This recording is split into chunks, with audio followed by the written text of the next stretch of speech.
car industry in the UK is, as always, actually very on the very margins of profitability. So we've just published the October 2011 results, showing the average dealers made 0.9% on turnover, which is right at the very margins of making sense. Tesco's and these sort of businesses. So less than 1%. Less than 1%. So the average motor dealer in the UK is making less than 1% on turnover.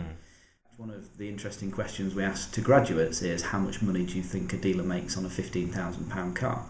And the response you get is somewhere between £5,000 and £10,000, which is very amusing when you know what you're talking about. But from a graduate's point of view, they see the big glass showrooms and the shiny cars, and the dealer principal's always got a nice car, and they just assume that they must be making a fortune. And it's just genuinely not the case. The internet also has changed the face of the motor industry, because most of the people will spend 3 or 4 hours on the internet before they even go into a showroom. So they've almost chosen their car and their model and who they want to buy it off before they even meet anybody. And that has changed the face of the traditional salesman in the showroom, because he now has a different job to do than the one he did before. And the very best dealers who are making, say, 5% on turnover, which still isn't a big number, but are making 5% on turnover, they do manage the must-knows on a minute-by-minute, day-by-day basis.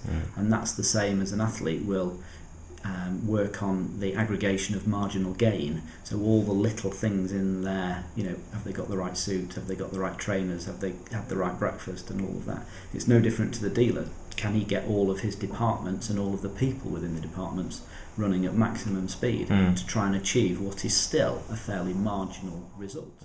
Well, originally when I was at school, I wanted to be a RAF fast-jet pilot. And when I didn't make it through selection at Cranwell, I went for the second most exciting job in the world, which is clearly accountancy.